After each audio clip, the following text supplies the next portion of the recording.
Olá a todos, eu sou o professor Samuel Marques, professor de Direito Constitucional e Direitos Humanos, e seja muito bem-vindo ao meu canal para mais uma Operação Farda Azul Marinho, este projeto gratuito que tem o intuito de lhe ajudar a conquistar questões de Direito Constitucional e Direitos Humanos para os concursos de guardas municipais Brasil afora. Se você está chegando neste vídeo aqui, neste canal pela primeira vez, eu peço a você que deixe sua inscrição e ative o sininho das notificações, pois sempre nós teremos aulas gratuitas como esta aqui neste canal. Nós já temos várias aulas aí para trás, e aí se você quiser revisar esses assuntos que ainda não viu, você simplesmente pode aí voltar a alguns vídeos, estudar sobre todos eles, baixar o material que eu resolvo que fica sempre na descrição do vídeo, tá bom? Pois esse conteúdo com certeza vai lhe ajudar. Eu fico muito feliz com o feedback que eu tenho recebido de muitos alunos aí Brasil afora que estão conseguindo alcançar êxitos nos seus concursos para as guardas municipais, bem como outros concursos por meio dessas aulas. Fico muito feliz, pois esse é realmente o intuito deste canal, é de lhe ajudar, é de poder democratizar o acesso ao ensino do direito constitucional e dos direitos humanos. Por isso, peço a você, por favor, o engajamento nesses vídeos. Deixa seu comentário aí abaixo, o que é que você está achando, se esses vídeos têm lhe ajudado.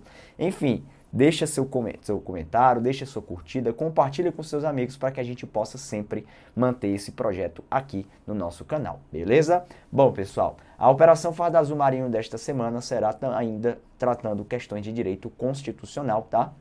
Eu trouxe aqui assuntos importantes relacionados a todos os concursos de guardas municipais do Brasil afora, bem como demais concursos públicos da área jurídica que caem em direito constitucional. A gente vai responder questões importantes que podem ser cobradas em qualquer prova aí de concurso público para a área jurídica. Então, sem perder tempo, vem aqui comigo, por favor, para o nosso material, para a nossa Operação Farda Azul Marinho. Como eu já disse, meu nome é Samuel Marques, vocês sabem. Aqui está meu Instagram, tá, pessoal? @profsamuelmarques. Caso você tenha alguma dúvida sobre a nossa matéria, caso você queira acompanhar aí o cronograma de aulas do nosso canal, bem como de aulas em que eu participo em canais de outros cursos, acompanha lá no meu Instagram que eu divulgo sempre essas informações lá. Então vai ser um prazer ter você por lá também, tá bom? Estamos iniciando agora a nossa Operação Farda Azul Marinho de número 9, comigo, professor Samuel Marques, e vamos lá para a nossa primeira questão. Primeira questão da banca FGV envolve o assunto organização do Estado. Olha lá, ó. Na sistemática constitucional, existem matérias que podem ser disciplinadas por leis da União, dos Estados e do Distrito Federal. Nesse caso, a União limita-se à edição de normas gerais. Bom, pessoal, trata-se de competência legislativa o quê? Bom, esse ponto envolve a matéria organização do Estado e devemos entender que a matéria organização do Estado ela é pautada na questão da forma de Estado adotada pelo Brasil, chamada de forma federativa, né? A federação. E a federação é nada mais, nada menos do que uma forma de Estado em que existe uma descentralização política, onde o poder político ele é dividido entre entes autônomos. E esse poder político desenvolve-se mediante, pessoal, algumas subcapacidades que devem ser conferidas aos entes federativos. Subcapacidade de autogoverno, de autoadministração, de autoorganização e de autolegislação. Aqui no caso fala exatamente da capacidade de autolegislação, essa que envolve as competências de natureza legislativa. E devemos lembrar que no texto da nossa Constituição existem dois tipos de competências legislativas, tá? Vou colocar aqui para vocês, ó. Competências legislativas. Lá no texto da nossa Constituição Federal, ao tratar da divisão de competências legislativas, fala de dois dispositivos, que serão o artigo 22 e o artigo 24 da nossa Constituição Federal. Para você entender, as nomenclaturas utilizadas para essas competências, nós temos de um lado as competências privativas da União, aquelas em que a União é que vai ser a responsável por legislar, privativas da União, estão lá no artigo 22, e no artigo 24, nós temos, pessoal, as chamadas competências concorrentes. E aí eu já consigo responder a questão aqui, tá? As competências concorrentes presentes no artigo 24. Beleza. Quando a gente fala de competência concorrente, é importante destacar que a concorrência não é uma concorrência, uma disputa para ver quem é que vai legislar primeiro, não. Na verdade, o que existe é um papel de cooperação, em que cada ente federativo vai exercer um papel, sendo que na competência concorrente somente 3 entes federativos atuam. A gente sabe que existem 4 entes federativos, né? União, Estados, Distrito Federal e municípios. Mas nas competências concorrentes somente 3 fazem parte. Quais são eles? A União, os estados e o Distrito Federal. Beleza? Então, ó, competências concorrentes entre União,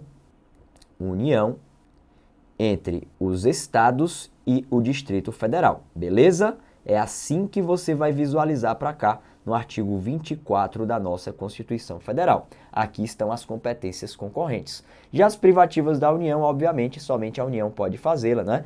Ainda mais visualizando essa condição. Mas aí eu tenho que dizer para vocês que, embora sejam privativas da União, tais competências são delegáveis, na forma lá do parágrafo único do artigo 22. Mas em outro momento a gente trata sobre essa condição, tá? Beleza. Então a resposta da nossa questão, com certeza, não é o item B, não é o item C, não é o item D, nem é o item E, é o item A que trata da competência concorrente. A competência legislativa em que faz parte esses três entes federativos é a competência concorrente. Mas eu queria trazer para vocês algo mais. Como você já sabe, o intuito dessas aulas não é só de resolver questão, mas sim de extrair o máximo de conhecimento de cada questão. E já que eu estou falando sobre isso, eu quero explicar para vocês como funciona, pessoal, essa sistemática da competência concorrente. É interessante você visualizar. Olha, o texto da Constituição fala em competência concorrente e, na nossa visão, concorrência normalmente o que é? É uma briga, né, pelo pão ali, vamos assim dizer. Só que aqui no caso não funciona dessa maneira não. A concorrência aqui, pessoal, é um papel coordenado. A gente chama concorrente porque os três entes atuam no mesmo tipo de competência. Só que um não vai atrapalhar o outro, porque a federação não permite isso. A federação é pautada numa coordenação de competências. E é isso que eu quero que você entenda. É por isso que nas competências concorrentes, colocar aqui para vocês, ó, competências concorrentes, existe um papel bem determinado pelo texto da nossa Constituição Federal.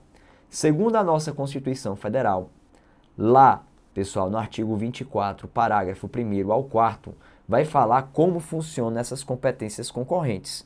Lá no parágrafo 1º, fala sobre o ente federativo que tem a capacidade para criar o que nós chamamos de normas gerais.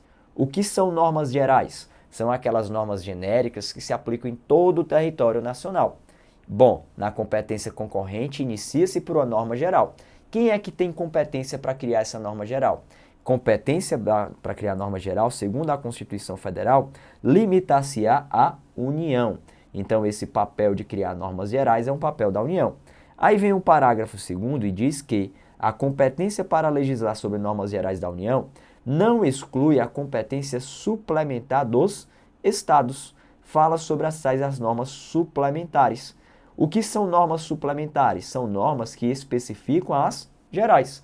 A geral cria aquela disposição genérica que se aplica em todo o território nacional, mas cada estado e o Distrito Federal têm suas peculiaridades e, por meio das normas suplementares, especificam essa norma geral. Perfeito? Então tem a norma geral, vem lá o estado e cria a norma suplementar de modo a especificá-la. É assim que funciona. Diz lá o texto da Constituição que caberá aos estados legislar sobre normas suplementares. E aqui eu quero logo explicar para vocês, olha, quando fala que caberá aos estados, a gente entende, por conseguinte, que caberá também ao Distrito Federal nessa mesma condição. Até porque vocês sabem que o Distrito Federal é um ente federativo sui generis. Ora ele parece com o estado, outra hora parece com o município. Aqui ele está parecendo com o município, tá? Ele vai criar normas suplementares também. Beleza, para atender suas próprias peculiaridades. Bom, o papel normal é esse, competência concorrente. A União legisla sobre norma geral e o Estado sobre norma suplementar, de modo que assim a competência vai ser exercida por todos. Só que aí a Constituição ela vai trazer para nós agora, no parágrafo 3º e no parágrafo 4º, dois problemas e duas soluções. É interessante a gente entender. Lá no parágrafo 3º, o pessoal fala sobre a inexistência de norma geral da União. Imagina comigo, a União cria a norma geral e o Estado tem que suplementar. Mas o que é que acontece se a União não cria a norma geral? Teria como o Estado suplementar? Claro que não, pessoal. Não dá para suplementar, não dá para especificar algo se não existe esse algo. É por isso que a gente vai encontrar um problema. E eu quero trazer esse problema aqui para vocês. O parágrafo 3º do artigo 24 da Constituição Federal, ele vai falar sobre a inexistência de norma geral da União. De norma geral da União. O que é que acontece caso a União não crie a norma geral? vai prejudicar ou não vai prejudicar o Estado, pessoal? Olha, de antemão a gente já percebe que há uma prejudicialidade ao Estado. Por quê? Porque o Estado não vai poder suplementar se não existe a norma geral. Só dá para suplementar algo se esse algo existir. A Constituição, então, traz uma solução. Diz que, no caso de inexistência de norma geral da União, os estados assumirão a competência legislativa plena. Olha que interessante, pessoal. Ó, aí, lá na Constituição Federal, fala que, neste caso, os estados assumirão, obviamente, quando eu falo estados, também entra o Distrito Federal, assumirão a competência legislativa plena. Beleza, vou colocar isso aqui e vou explicar para você o que é, tá? A competência legislativa plena. E o que seria a competência legislativa plena para nossa análise? Bom, aí é que vai entrar uma informação importantíssima. O Estado assumir a competência legislativa plena quer dizer então que o Estado ele vai criar tanto a norma geral como a norma suplementar. É isso que vai funcionar nessa sistemática. Como assim? Olha, o papel normal é da União criar a norma geral e o Estado a norma suplementar. Mas se a União não cria a norma geral, o Estado vai ficar prejudicado. Para evitar esse prejuízo, o que é que a Constituição diz? Que o Estado vai criar também a norma geral e a norma suplementar. Isso é a competência legislativa plena, tá bom? E ela só existe quando a União, lá atrás, ela não legislou sobre norma geral. É esse o raciocínio que você vai levar. Beleza. Só que aí o parágrafo 4º traz outro problema e outra solução. Você já sabe que o Estado pode criar uma norma geral, assumir a competência legislativa plena. Mas o que é que acontece, pessoal, se superveniente a isso, ou seja, posterior a isso, a União legisla sobre norma geral? É aí que vem a disposição do parágrafo 4º. Lá diz que a superveniência de lei federal sobre normas gerais suspende a lei estadual no que lhe for contrário. Vou colocar isso aqui para você, tá? Ó, o parágrafo 4º, ele vai falar sobre a superveniência. Opa, deixa eu ajeitar isso aqui. Vai falar sobre a superveniência de norma geral da União. De norma geral da União. Norma geral da União. Beleza. Eu já sei que o Estado assumiu ali a competência legislativa plena. Ele criou sua própria norma geral e sua norma suplementar. Mas se posterior a isso a União legisla sobre norma geral, o que é que vai acontecer com a norma geral do Estado, pessoal? Bom, segundo a Constituição Federal, suspende a norma geral, vou colocar NG, tá bom? A norma geral estadual, no que lhe for contrário. É isso que diz o texto da Constituição Federal, neste caso de superveniência de norma geral da União. Beleza? Olha que interessante isso daqui, pessoal. Mas eu queria dar destaque, vou até colocar aqui em vermelho, a esse termo suspende, tá? Por quê?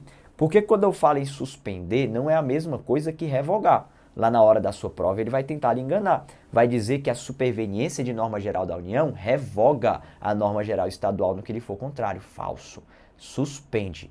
Por que, professor, não é revogar? Por que é suspender? Simples, pessoal. Quando eu falo do ato de revogar, é o ato de tirar a norma do ordenamento jurídico. Ela deixa de existir.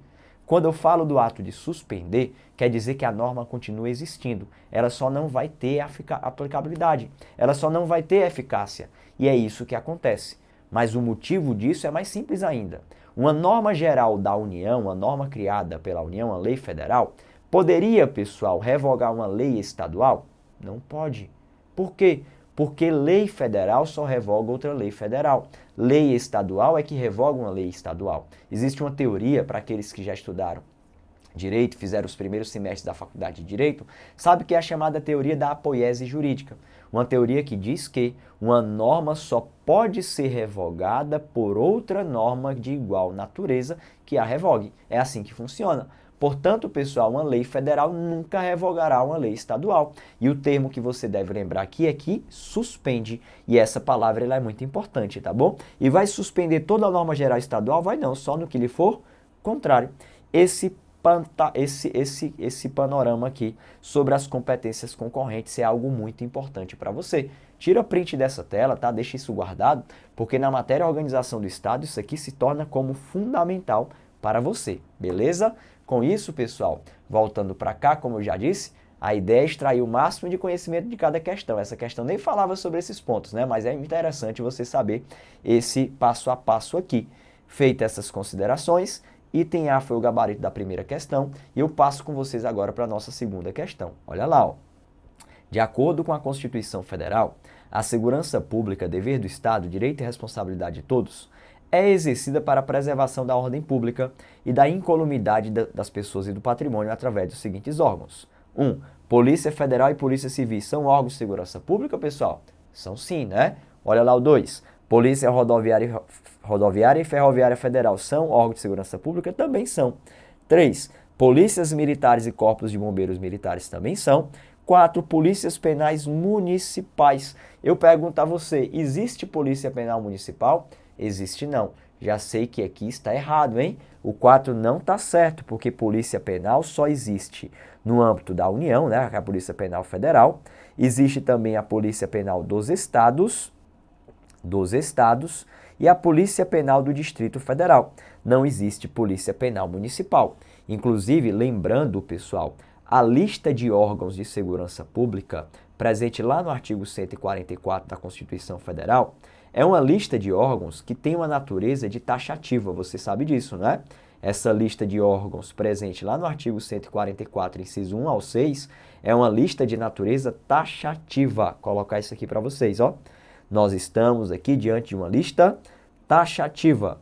Professor, o que é que significa uma lista taxativa? Significa dizer que é uma lista fechada. Os órgãos de segurança pública estão taxados no texto da Constituição. Portanto, não há que se considerar nenhum outro órgão além daqueles previstos no artigo 144. E quais são os órgãos presentes lá, pessoal? Segundo a nossa Constituição Federal, nós temos alguns órgãos lá que são a Polícia Federal, a Polícia Rodoviária Federal, PRF, também tem a Polícia Ferroviária Federal, tem as polícias civis, também tem, pessoal, as polícias militares, os corpos de bombeiros militares e temos as polícias penais. Essas polícias penais que são divididas nesses três entes, tá bom, pessoal? Polícias penais federais, não é isso? Federal, que é a Polícia Penal da União. Também existe a Polícia Penal dos estados e a do Distrito Federal. O erro aqui dessa quarta afirmativa é porque falou de Polícia Penal Municipal. Beleza, bora ver o que aqui está perguntando, né? Quais estão corretas? Bom, pessoal, 1, 2 e 3. O gabarito da nossa questão, obviamente, vai ser o item A, 1, 2 e 3. 4 está falso, 4 está falso, 4 está falso, 4 está falso. Então pode excluir tudo aí. Simplesmente item A, gabarito aí dessa nossa segunda questão. Questão interessante, básica, mas vale lembrar. A lista de órgãos de segurança pública é uma lista taxativa. Portanto, não há que se considerar nenhum outro além daqueles previstos no texto da Constituição. E interessante, professor, Guarda Municipal é órgão de segurança pública? Aí eu pergunto para vocês, a Guarda Municipal está presente, pessoal, nessa lista taxativa, tá? Tá não. Se você observar, a Guarda Municipal não está presente nessa lista taxativa, portanto, ela não é órgão de segurança pública. Mas por que, professor, que ela não é? Bom, pessoal, ela não é porque ela não está presente ali. Embora na prática a gente sabe que a Guarda Municipal é uma verdadeira polícia, você será um verdadeiro policial, tá? Só que a Guarda Municipal não está inscrita dentre os órgãos de segurança pública. A Guarda Municipal é um órgão auxiliar de segurança pública, exerce uma função de segurança pública, mas não é efetivamente. Por quê? Porque o Supremo Tribunal Federal definiu que essa lista de órgãos de segurança pública ela é taxativa. E enquanto não for acrescentada ali por meio de uma emenda constitucional, a Guarda Municipal não poderá ser considerada como tal, tá bom? Então lembra que não existe hoje órgão de segurança pública municipal. Tranquilo? Bom, feitas essas considerações, eu passo com vocês agora para a nossa terceira questão. Olha lá a terceira questão, ó. A Constituição Federal Brasileira proíbe distinção entre brasileiros natos e naturalizados, mas prevê taxativamente em seu texto algumas exceções. Diante do aludido, é possível afirmar que são privativos de brasileiro nato outros cargos, dentre outros os cargos de... Bom, pessoal, importante destacar, tá? De fato, a nossa Constituição diz que a lei não poderá estabelecer distinções entre brasileiros natos e naturalizados, salvo nos casos previstos na própria Constituição. Então aqui falou muito bem, olha, aqui falou muito bem ao afirmar que só existe exceção no texto da Constituição de forma taxativa, somente aquelas indicadas no texto da Constituição. Tipo de exceção que se aplica aqui, você já deve ter ouvido falar sobre a regra de extradição. Brasileiro nato jamais será extraditado, naturalizado poderá, quando em caso de crime comum praticado antes da naturalização ou do comprovado envolvimento em tráfico de entorpecentes e drogas afins, e aí tanto faz se antes ou depois, não é? Beleza. Outra diferença é aquela que está prevista no artigo 12, parágrafo 3º, os famosos cargos privativos de brasileiro nato, que é o que está pedindo aqui. Só para a gente lembrar, pessoal, cargos privativos de brasileiros natos estão presentes lá no artigo 12, parágrafo 3º da nossa Constituição Federal. E isso sempre é objeto de muita questão de concurso público, tá bom? De brasileiros natos, presente no artigo 12, parágrafo 3º da nossa Constituição Federal. Nós temos alguns cargos considerados como tal. Quais são eles, pessoal? Então, na verdade, são 7 incisos lá destacados. E aí é interessante a gente lembrar sobre eles e tomar cuidado com as disposições indicadas entre si, tá bom? Quando a gente fala do inciso 1, lá diz que o cargo de presidente e de vice-presidente da República são privativos de brasileiro nato. Beleza? Além disso, o cargo de presidente da Câmara dos Deputados. Coloca aqui, ó, presidente da Câmara dos Deputados. Mas aí eu quero já trazer a devida vênia para vocês, o devido cuidado que você deve ter. Quando eu falo do cargo de presidente da Câmara dos Deputados, eu não estou falando do cargo de deputado, tá? Eu estou falando do cargo do presidente da Câmara dos Deputados. Como assim, professor? Pessoal, existem 513 deputados federais no Brasil. Somente um é o presidente. Ser deputado federal pode ser ocupado tanto por brasileiro nato como naturalizado. Mas ser presidente da Câmara dos Deputados, este tem que ser brasileiro nato, tá bom? Então eu dou ênfase à palavra presidente aqui, porque em prova eles costumam tentar lhe confundir dizendo que o cargo de deputado é privativo de brasileiro nato, o que não é. Também é privativo de brasileiro nato o de presidente do Senado Federal. E na mesma lógica eu sigo aqui com vocês. É o cargo de senador ou é o cargo de presidente do Senado, hein, pessoal? Aqui no caso é o cargo de presidente do Senado Federal, então toma cuidado quanto a isso, tá bom? Aí no inciso 4 fala sobre o cargo de ministro do Supremo Tribunal Federal, ministro do STF. E agora eu quero que você tome cuidado, porque no inciso 4 não falou do cargo de presidente do Supremo, mas sim o de ministro. Então, pouco importa, pessoal, se é o presidente ou qualquer outro ministro, todos têm que ser brasileiros natos. São 11 ministros do Supremo Tribunal Federal. Todos eles devem ser brasileiros natos, tá? Essa é a lógica que a gente vai entender. Inciso 5 fala de carreira diplomática. Para quem não sabe, a carreira diplomática é aquela exercida, pessoal, para a representação externa do nosso país. A carreira diplomática é aquela exercida pelo embaixador, pelo cônsul, pelo diplomata. E para você ocupar essa função de carreira diplomática, você tem que ser brasileiro nato, porque representa o Brasil nas relações internacionais. Perfeito? Bom, além disso também, lá no inciso 6, fala do cargo de oficial das Forças Armadas. E aqui eu gostaria que vocês tomassem cuidado com algumas disposições, tá? Primeira disposição é que aqui está falando do cargo de oficial. Deixa eu só ajeitar isso aqui. Está falando do cargo de oficial. Pessoal, devemos entender que no militarismo existem duas carreiras. A carreira dos oficiais e a carreira dos praças. Os oficiais são aqueles que estão na linha de comando, os praças são os subalternos. Bom, é privativo de brasileiro nato o cargo de oficial, não de praça, tá bom? E se na hora da sua prova eles trocarem dizendo que vai ser privativo de brasileiro nato o cargo de membro das Forças Armadas, torna errado. Porque quando eu falo membro, estou indicando tanto o oficial quanto os praças, perfeito? Então, cuidado quanto a isso. E quando eu falo de Forças Armadas, continuando aqui o raciocínio, quando eu falo de Forças Armadas, devemos lembrar que essa é composta por 3 armas, que são o Exército, a Marinha e a Aeronáutica. Por que eu quero lembrar isso? Porque às vezes cai em prova, pessoal, afirmando que o cargo de oficial da Marinha é privativo de brasileiro nato. E aí eu pergunto, tá certo ou errado, hein?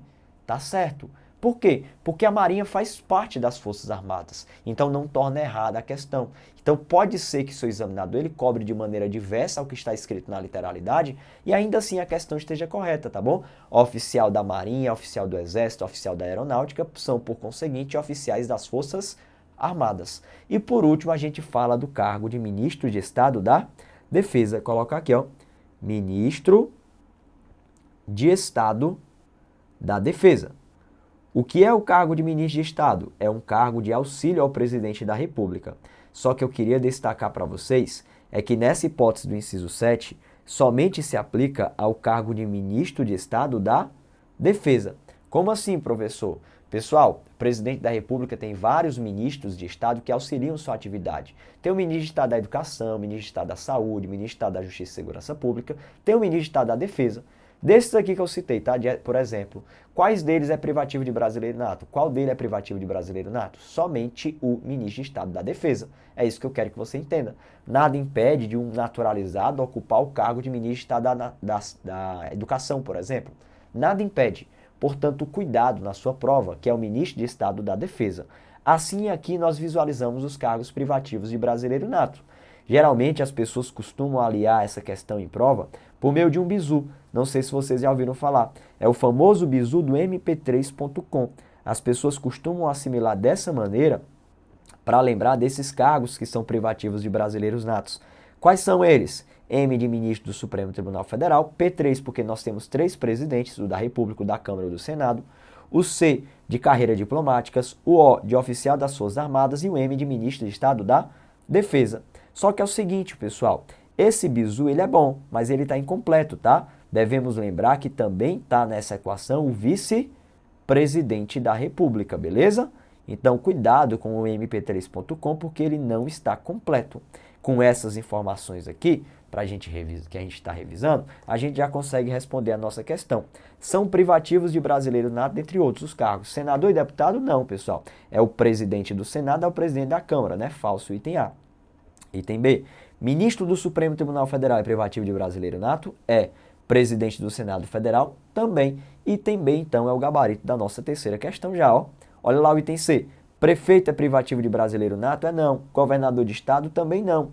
Ministro das Relações Exteriores? Não é. Ministro da Justiça? Também não é. É o ministro de Estado da Defesa. Desembargadores e juízes federais? Também não são privativos de brasileiros natos. No Poder Judiciário, só o ministro do Supremo Tribunal Federal. Portanto, item B de bola, gabarito dessa nossa questão. Interessante, importante, sempre cai em prova cargo privativo de brasileiro nato. Você vai lembrar dessa maneira, pois é assim que você vai acertar a sua questão, tá bom? E eu passo em frente com vocês agora para a nossa quarta questão, que vai falar, pessoal, sobre uma condição interessante lá do artigo 5º da Constituição sobre as associações. Olha lá, ó. A Associação de Moradores do Bairro Alfa passou a defender posturas consideradas juridicamente ilícitas pelo Poder Executivo do município Beta, sendo que essa conclusão se mostrava correta considerando a legislação municipal. À luz dessa constatação, após regular processo administrativo, o prefeito municipal decidiu pela dissolução compulsória da referida associação. Essa decisão se mostra. Bom, pessoal, essa questão é uma questão clássica. Já ouviram falar sobre a possibilidade de dissolução e de suspensão das associações? Já? Vem aqui comigo para a gente revisar esse ponto, tá? Ó, as associações, elas podem ser dissolvidas ou serem suspensas de forma compulsória. Sabia disso? Lá no artigo 5º, inciso 19, fala sobre isso. Dissolução e suspensão das associações de forma compulsória. O que é a forma compulsória? É a forma forçosa, tá? Aquela forma que vai independentemente da vontade própria da associação. Isso está lá no artigo 5º, inciso 19 da nossa Constituição. E lá diz assim no texto da Constituição: as associações somente poderão ser compulsoriamente dissolvidas ou ter suas atividades suspensas por decisão judicial. Repara no primeiro ponto, tá? Tanto para dissolver como para suspender uma associação, é necessário que haja o quê, hein? Deixa eu ajeitar isso aqui que ficou horrível. É necessário que haja o quê, hein, pessoal? Decisão judicial. tanto para dissolver como para suspender, precisamos de decisão judicial. É essa a determinação indicada no texto da Constituição. Só que lá continua falando um pouco mais. Exigindo-se no primeiro caso o trânsito em julgado.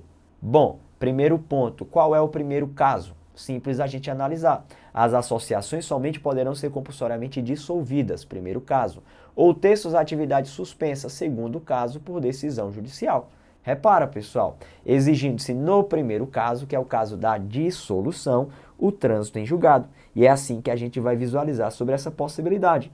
Aqui a gente vai entender, então, sobre a possibilidade de dissolução e de suspensão de uma associação para dissolver decisão judicial transitada em julgado. O que é que significa transitada em julgado, hein? É que não cabe mais recursos. Para suspender uma simples decisão, que ainda cabe recurso, ela não precisa estar transitada em julgado. É assim que a gente vai visualizar. Gostou? Peço para você mais uma vez, tá? Se está gostando dessa aula, deixa seu like aí nesse vídeo, para a gente impulsionar esse vídeo, esse canal, para sempre ter aulas gratuitas como essa. Se você ainda não é inscrito no nosso canal, clique em inscrever-se e ative o sininho das notificações, pois temos sempre aulas gratuitas aqui. E peço também para você que deixe o seu comentário aí abaixo. O que é que você está achando dessas aulas? Elas estão lhe ajudando? Estão ajudando você a conquistar aí o maior conhecimento em direito constitucional? Enfim, me diz aí. É importante que a gente tenha esse feedback para poder continuar promovendo essas aulas gratuitas aqui no canal, tá bom? E, mais uma vez, caso você ainda não me siga lá no Instagram, aqui está meu Instagram, @profsamuelmarques. Manda lá mensagem no direct, tira lá suas dúvidas, tá bom? Acompanha toda a nossa programação por lá. Mas voltando para cá, pessoal, a gente viu que tanto para dissolver como para suspender uma associação precisamos de decisão judicial, o que já tornou errado totalmente aí o que foi indicado pelo enunciado da questão. Não pode, por meio de um processo administrativo, o prefeito determinar a dissolução de uma associação. O prefeito não faz decisão judicial. Em processo administrativo não sai decisão judicial. Só sai decisão judicial em processo judicial. E ainda mais tem que ter transitado em julgado. Olha, piorou ainda mais a situação e da condição, né? Então volta para cá. Vamos analisar, ó. Essa decisão se mostra, item A, ilícita, pois a dissolução compulsória de associações somente pode ser determinada por decisão judicial, sendo exigido o trânsito em julgado. Perfeito, está aqui o nosso gabarito na forma do artigo 5º, inciso 19 da nossa Constituição Federal. Não tem o que questionar, matou a questão. Esse é o raciocínio, tá bom? Olha o item B, por favor. Lícita, pois uma vez observado o devido processo legal, o Poder Executivo pode decidir. Nada disso, pessoal. Devido processo legal existe decisão judicial transitada em julgado nesse caso, né? Item C, lícita, já está fora. Item D, ilícita, pois a ordem constitucional veda em termos peremptórios a dissolução compulsória das associações. A Constituição não veda nada não, ela permite, tá bom? Ela permite desde que seja por decisão judicial transitada em julgado, né? E item E, ilícita, já tornou errada a questão, portanto eu passo com vocês agora para a nossa quinta e última questão. E mais uma vez, deixa seu like, compartilhe esse vídeo, deixa seu comentário, enfim, faça parte desse projeto Operação Farda Azul Marinho, tá bom? Segue lá para a nossa quinta e última questão. Vamos lá, pessoal. Dentre os remédios constitucionais está inscrito o direito de petição.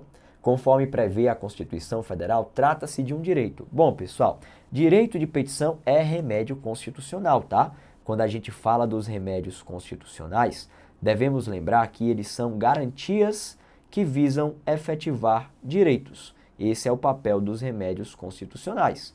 Remédios constitucionais são para nós garantias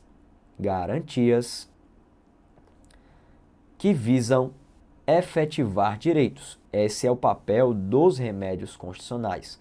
São garantias que visam efetivar direitos. A análise que a gente entende, pessoal, é que cada remédio constitucional visa efetivar um direito específico. E nós temos alguns remédios constitucionais, como o HC, que é o habeas corpus, o HD, que é o habeas data, nós temos o MS, que é o mandado de segurança, nós temos o MI, que é o mandado de junção, temos também a AP, que é a ação popular, e temos outros dois remédios constitucionais, que são o direito de petição, que é o da questão aí, direito de petição e o direito de certidão, tá bom, pessoal? Bom, por que eu estou definindo aqui todos os remédios constitucionais? Porque é importante a gente analisar a natureza jurídica de cada um deles. Quando eu falo desses 5 primeiros remédios constitucionais aqui, eles são considerados como remédios da via judicial. via judicial porque eles se desenvolvem por meio de um processo judicial. Já o direito de petição e o direito de certidão, eles não são da via judicial, eles são da via administrativa, tá? E aqui o desenvolvimento dele é um pouco diferenciado. Não precisa da atuação do Poder Judiciário. Na via administrativa não tem autor, não tem réu, não precisa de advogado. E onde é que eu encontro o direito de petição e o direito de certidão? Lá no artigo 5º, inciso 34, em que diz que são a todos assegurados, independentemente do pagamento de taxas. A linha A, o direito de petição aos poderes públicos contra a ilegalidade ou abuso de poder. A linha B, a obtenção de certidões em repartições públicas para a defesa de direitos e esclarecimento de situações de interesse pessoal. Essas são as disposições básicas previstas lá no inciso 34. Então, voltando para cá e resolvermos a nossa questão, a gente tem que se fundamentar no artigo 5º, inciso 34 da Constituição Federal, de forma específica na linha A, quando a gente fala do direito de petição. Olha lá o item A, que só pode ser validamente exercido no âmbito do Poder Judiciário. Se eu acabei de dizer para vocês que é um remédio da via administrativa, precisa ser no âmbito do Poder Judiciário? Claro que não, tá bom? Então, falso. Item B, assegurados apenas aos cidadãos nacionais. Pessoal, os direitos fundamentais, em sua maioria, são assegurados somente a cidadãos nacionais, indivíduos brasileiros? Não, tá, pessoal? Não. O único remédio constitucional que é privativo de um cidadão brasileiro é a ação popular. Todos os demais podem ser exercidos por qualquer pessoa, seja brasileira ou estrangeira. Perfeito? Então, esse é um raciocínio interessante. Falso, item B. Item C, é exercitável por qualquer pessoa mediante o pagamento de taxas. Falso. Segundo o inciso 34, são assegurados a todos, independentemente do pagamento de taxas. Então, não precisa deste, tá bom? Pagamento de taxas. Item D, extensivo aos estrangeiros que residam no país há pelo menos 10 anos. Nada disso, não tem nada de especificando, não. É garantido aos estrangeiros, independentemente do tempo de residência no país, e nem precisa residir, porque a gente sabe que os direitos fundamentais, em sua maioria, também devem ser aplicados, pessoal, aos estrangeiros que estão em passagem, porque os direitos fundamentais, eles são universais. Obviamente, vai depender da natureza do direito, né? Mas a maioria é exercido de forma universal.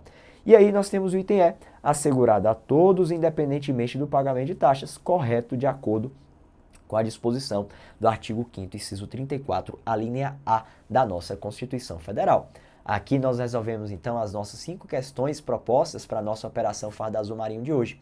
Essa Operação Farda Azul Marinho que toda quarta-feira neste canal se repete, tá bom? Com novas aulas de resoluções de exercícios. De forma excepcional, nesta semana, hoje quinta-feira, estou postando esse vídeo. Estou fazendo isso porque ontem, quarta-feira, estava com a crise de faringite, ainda estou, né? Mas ontem estava muito pior e eu não consegui gravar e deixar aqui à disposição de vocês, tá bom? Como eu dei esse problema de saúde, deixei para fazer hoje, para melhorar aqui um pouco a garganta. Estou falando baixo por conta disso, tá? Mas na próxima semana a gente volta normalmente para quarta-feira. Eu peço a você que compartilhe esse vídeo, ajuda a impulsionar esse canal, por favor, para que a gente possa manter essas aulas gratuitas aí para vocês. E antes da gente encerrar, mais uma vez, deixar à sua disposição aqui o meu Instagram, tá? Ó, @profsamuelmarques. Caso você tenha alguma dúvida sobre nosso conteúdo, pessoal, manda mensagem lá no meu direct, tira lá sua dúvida, tá bom?